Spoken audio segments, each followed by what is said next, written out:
O Senhor esteja convosco. Ele está no meio de nós. Proclamação do Evangelho de Jesus Cristo segundo João. Glória a vós, Senhor. Naquele tempo, disse Jesus aos seus discípulos: se o mundo vos odeia, sabei que primeiro me odiou a mim. Se fosseis do mundo, o mundo gostaria do que lhe pertence. Mas porque não sois do mundo, porque eu vos escolhi e apartei do mundo, o mundo por isso vos odeia. Lembrai-vos daquilo que eu vos disse: o servo não é maior do que o Senhor. Se me perseguiram a mim, também perseguirão a vós. Se guardaram a minha palavra, também guardarão a vossa. Tudo isto eles farão contra vós, por causa do meu nome, porque não conhecem aquele que me enviou. Palavra da salvação. Glória a vós, Senhor. Que pelas palavras do Santo Evangelho sejam perdoados os nossos pecados. Amém. Podemos nos sentar. Durante o período da Páscoa, de modo especial, tem sido companheiro de nossa reflexão o Evangelho de João.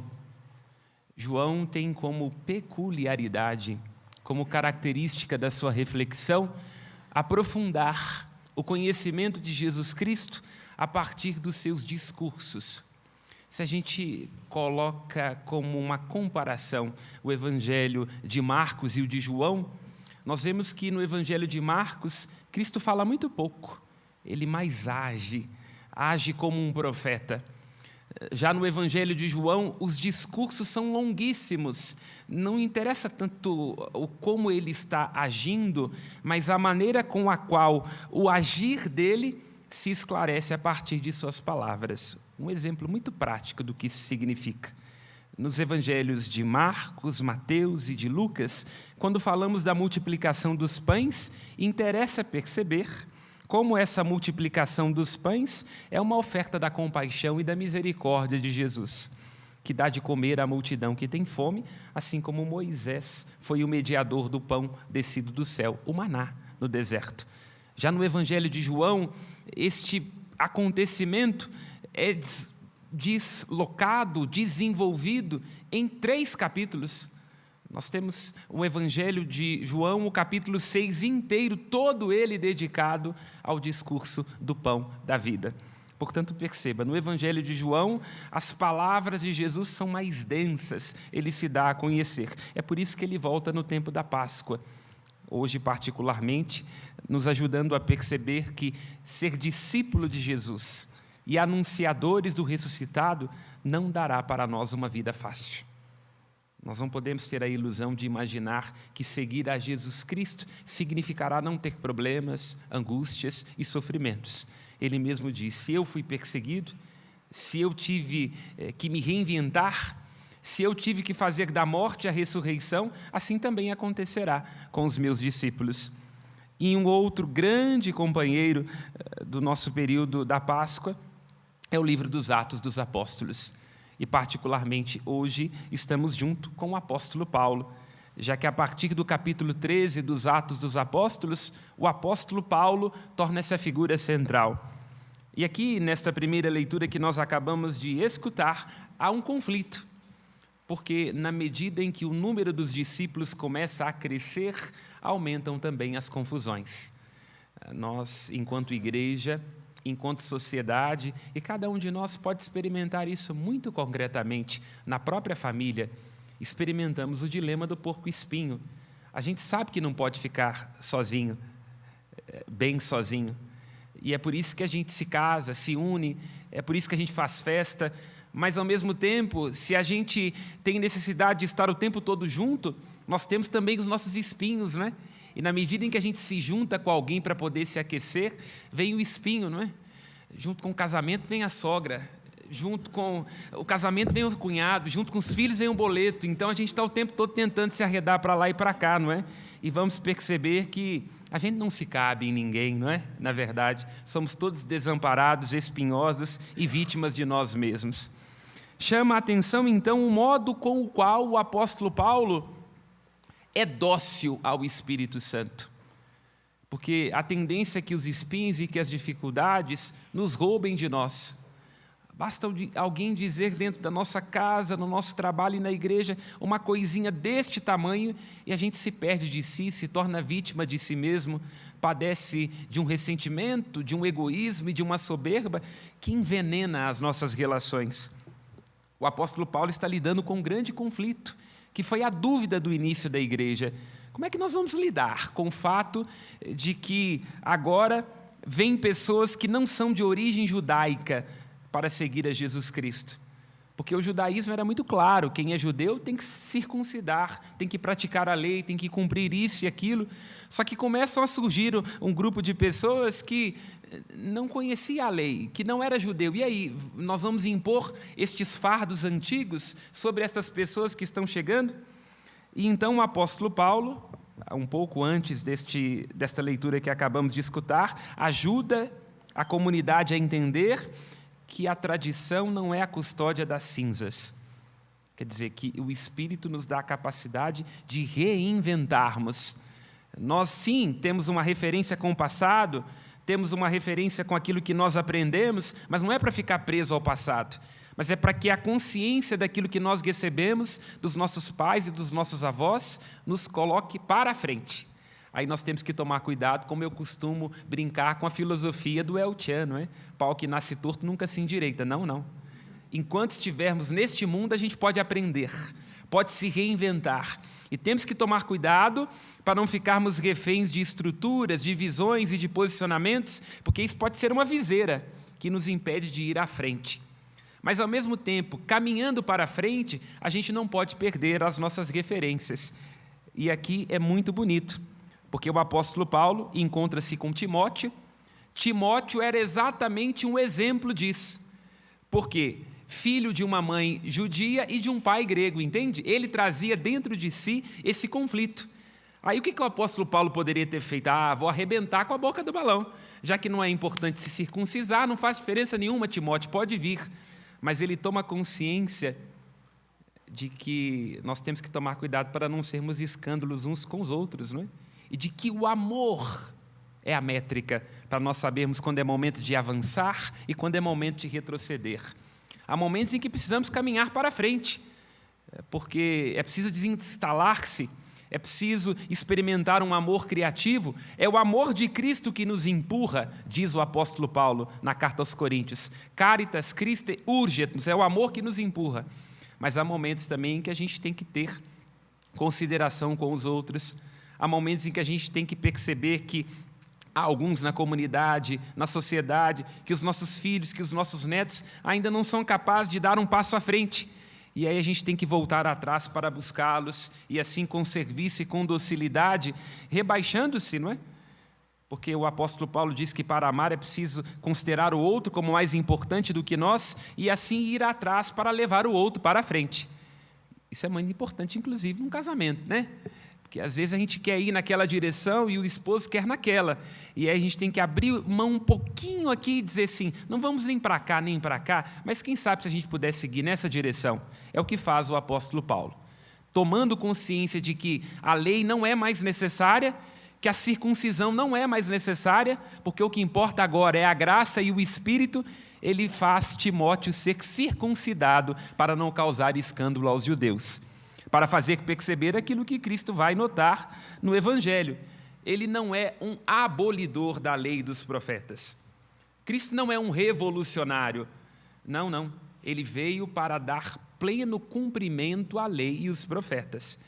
Então, dando um passo atrás, circuncisando Timóteo, mesmo que isso não fosse mais necessário, o apóstolo Paulo é capaz de realizar aquilo que ele mesmo vai dizer na carta aos Coríntios. Fazer-se tudo por todos para salvar alguns. Isso é muito importante para nós, porque nós estamos num tempo muito perigoso de nós e de eles. Eu sou vermelho e o outro é azul. Eu sou da tradição, o outro é progressista. Eu sou carismático, eu sou disso. Não, não. Nós não somos para nós, como lembra o apóstolo Paulo na carta aos Coríntios. Já que Cristo morreu por todos nós, por todos. Padre, aquela vaca que trabalha comigo, por ela também, porque Deus faz o sol nascer sobre bons e maus e a chuva cair sobre justos e injustos. Ele é Pai de todos nós, portanto, cada um de nós não pode viver mais para si. para os próprios caprichos, para as próprias mesquinharias, para os próprios partidos. Não, cada um deve viver para o outro. Cada um deve viver para o Cristo que por nós morreu e se entregou. Portanto, o apóstolo Paulo nos ajuda a perceber isso. Há momentos em que para ganhar o outro nós temos que nos perder de nós. Isso é Camões, hein? Que copia o apóstolo Paulo no seu belo hino ao amor. Amor é cuidar que se ganhe e se perder. Amor exige paciência, magnanimidade, porque os nossos caprichos nos estreitam. A gente está profundamente convencido de estar com a razão, e ninguém é mais surdo do que alguém que é ensurdecido pelas próprias razões e termina perdendo a razão. Há momentos em que temos que colocar nossos caprichos, nossos pensamentos e nossas interdições à parte para ver o outro. E é isso que faz o apóstolo Paulo na leitura que nós acabamos de escutar. Ele, então, continuamente faz o exercício de mostrar como a revelação, como o amor de Cristo deve encarnar-se nas situações concretas da vida de cada um de nós. Porque Jesus, a palavra de Deus, não é uma ideia abstrata, dessas nas quais a gente se refugia para poder apontar o dedo na cara da vizinha para dizer que ela não é tão boa como nós somos. Não. A palavra de Cristo deve encarnar-se, deve comunicar-se nos nossos anseios humanos. A palavra de Cristo é tão antiga e tão nova e vai nos ajudar a perceber quando é momento da palavra e do silêncio, quando é momento de avançar e quando é momento de retroceder. Nós podemos dizer, então, que o apóstolo Paulo ensina muito aos nossos tempos, porque ele é um conservador. Ele diz, transmito, na carta aos Coríntios, capítulo 15, aquilo que eu mesmo recebi. O apóstolo Paulo não inventa um evangelho à sua maneira, porque tem padre, tem pastor, tem liderança espiritual, que é assim, não é? Não fala de Cristo, não fala daquilo que é a igreja, mas fala de si e das próprias convicções. Não, o apóstolo Paulo é um anunciador de Jesus Cristo. E é por isso que ele comunica a tradição que recebeu de Cristo. Mas, ao mesmo tempo, nós podemos dizer também que o apóstolo Paulo é um progressista. Por que é um progressista? Porque diante das dificuldades da vida, das interdições, das críticas, o apóstolo Paulo foi apedrejado, açoitado várias vezes, sofreu como nenhum outro pelo evangelho de nosso Senhor Jesus Cristo. Mas, ao mesmo tempo, mesmo sofrendo, pôde dizer, persevero, porque nada nem ninguém pode me separar do amor de Deus. Portanto, diante dos sofrimentos e das dificuldades da vida, o apóstolo Paulo se desinstalou. Porque as dificuldades da vida nos aconselham, né? Porque elas nos ajudam a fazer um parto de nós mesmos. Ai, padre, está tão difícil ser mãe e avó de adolescente. Que maravilha! É um adolescente pirracento, e toma cuidado, então, para não ser uma avó e uma mãe pirracenta. Porque é assim, às vezes, dentro de casa, né? No momento em que vem a dificuldade de uma filha rebelde, aparece uma mãe infantil. Não é sobre disputa, não é sobre briga, mas é fazer de cada dificuldade da vida um parto de si mesmo. Ah, padre, eu tinha tantas expectativas sobre este trabalho, fui demitido. Faça do desafio uma oportunidade, reinvente um negócio, faça um curso, se redescubra numa outra profissão. Que bom que você esteve desinstalado tantos anos, sofrendo, tentando se caber e se apertar num lugar que não te continha. Agora você vai ter a oportunidade de expandir. O apóstolo Paulo nos ajuda a isso continuamente, a entender as coisas que a gente tem que conservar, aquilo que recebemos, e também a perceber que o amor de Cristo deve nos desinstalar. E aqui quero frisar, o apóstolo Paulo, ele não é um revolucionário, é conservador naquilo que precisa ser conservado, tanto quanto é progressista naquilo que precisa ir para frente. Ele não é um revolucionário. Nós hoje estamos o tempo todo aí brigando, né? Agora a palavra da vez é comunista. Alguém me chamou um dia aí nas redes sociais de padre lulista comunista. Não sabe de nada, inocente. Coitado de mim. Eu não tenho político de estimação, nem orientação de estimação, nem de esquerda, nem de direita. Eu sou direto. Eu sigo o evangelho de nosso Senhor Jesus Cristo. Mas para agora afagar quem não gosta de comunismo, podemos dizer, o apóstolo Paulo não é um revolucionário, não é um comunista. Porque na maior parte das vezes, quando nós tivemos no mundo uma promessa de revolução, a revolução dura enquanto dura o dinheiro do outro, né? Aquilo que começa com um ímpeto de libertação, termina com guilhotina, com sangue, e com alguns fumando charutos importados em Havana, mas vou parar de falar porque eu não tenho dinheiro para pagar advogado. Mas, quando nós vamos a Dostoiévski, Irmãos Karamazov, ele usa uma expressão de que gosto muito a respeito do comunismo. Ele diz assim: o comunismo é uma Babel invertida. Quer dizer, a Babel, nós sabemos que é os homens tentando subir até os céus. No comunismo é tentar trazer o céu para a terra. E isso é uma ilusão. É uma ilusão do ponto de vista político. Porque se eu, com o meu partido, com o meu capricho, com a minha vontade, vou trazer o céu à terra, tudo serve à revolução. Eu posso te matar porque você pensa diferente de mim, mas não é só no partido que isso acontece, não. Pode acontecer dentro de um casamento. Porque lá onde existem ideais, o que eu queria, a minha vontade, eu, não haverá espaço para misericórdia, para perdão, para compaixão e para magnanimidade. Tome cuidado com os ideais, viu? É possível que uma mãe mate um filho com ideais. É possível que um filho deixe de considerar o amor dos pais e dos avós por ideais. É possível que um casamento seja destruído por excessos de ideais, porque lá onde existem ideais não há espaço para misericórdia. O apóstolo Paulo não era um homem de ideais e de elucubrações, mas de um evangelho que é a palavra de graça, de vida, que eu devo conservar e que me transforma. É como o bater de um coração, uma sístole e uma diástole. É isso, né? Um coração que não faz a sístole e a diástole infarta. Se o apóstolo Paulo não tivesse um coração dilatado, preenchido pelo amor, ele teria infartado diante das dificuldades. Aí o coração para de bater, o amor esfria. Na política, na religião, no casamento, no cuidado dos filhos, não. Sístole e diástole. Há momentos em que é preciso entrar dentro de si, comparecer diante de si, respirar as insatisfações. Eu queria matar, mas eu não posso, é meu filho, eu vou preso. E há momentos em que é preciso sair, dilatar-se, entende? Isso nos ensina o apóstolo Paulo. E aí caímos na festa que hoje estamos celebrando. Porque Nossa Senhora diz em Fátima: o meu imaculado coração triunfará. Em primeiro ela diz: tome cuidado com os erros do comunismo. O que ela está querendo dizer? Hoje eu vou ficar bem demais com o povo da direita. Cuidado com os erros do comunismo. Por quê? Porque o comunismo, citando mais uma vez Dostoiévski, é uma Babel invertida. Ela já sabia, juntinho lá, Nossa Senhora aparece ali, 1917, Revolução Comunista, que não ia dar bom. Nossa Senhora, traduzindo numa linguagem hoje, ela sabia que não ia dar certo. Como não deu? O que aconteceu lá na Rússia, vou falar bem baixinho porque esse povo é perigoso, acabou sendo uma catástrofe. 30 milhões de mortos, né? Stalin, Trotsky mataram muito mais do que o próprio Hitler. E ela diz: o meu imaculado coração triunfará. E o que isso pode nos ensinar hoje, à luz daquilo que estamos vendo no apóstolo Paulo, à luz do evangelho de hoje? Em primeiro lugar, nós vemos, o anjo diz que Nossa Senhora é a Kecharitomene, é a cheia de graça. Portanto, o coração de Nossa Senhora estava todo cheio da graça de Deus. Charis, a palavra grega para graça, de onde o latim desenvolve para caritas, amor. Temos que ter o nosso coração cheio da graça e do amor de Deus, porque é o amor de Deus que nos impulsiona, é o amor de Deus que nos devolve a nós. Nada nos pode separar do amor de Deus.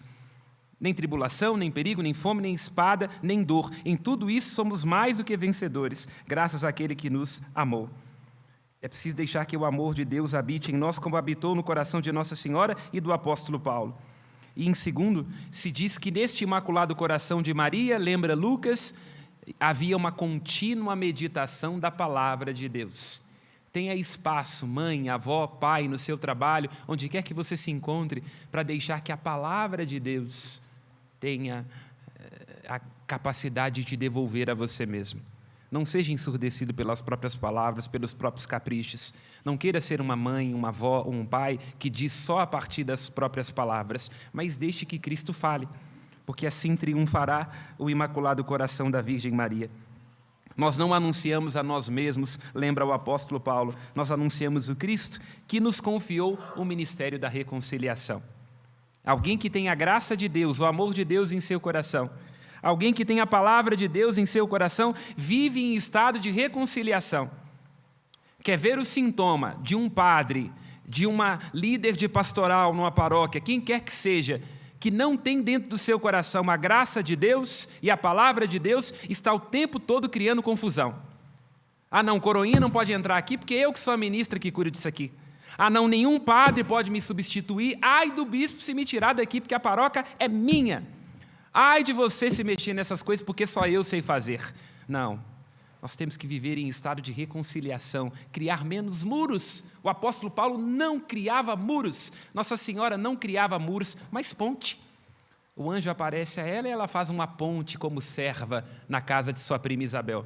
O apóstolo Paulo, diante das dificuldades, vai até Jerusalém para dizer da experiência bela de um cristianismo que não conhece muros. Não faça muros, nem na política, nem na igreja, nem na sua família. Faça pontes, porque Cristo nos confiou o ministério da reconciliação. Assim, Maria foi serva, Paulo foi servo, e nós seremos servos.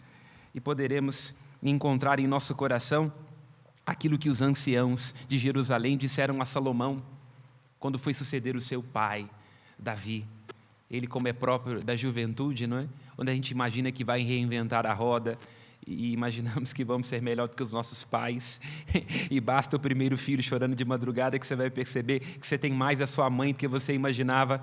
Os anciãos disseram a Salomão, cheio de si: não seja grande, seja servo, porque servir é reinar. Louvado seja nosso Senhor Jesus Cristo. Seja louvado. Ao céu as nossas preces.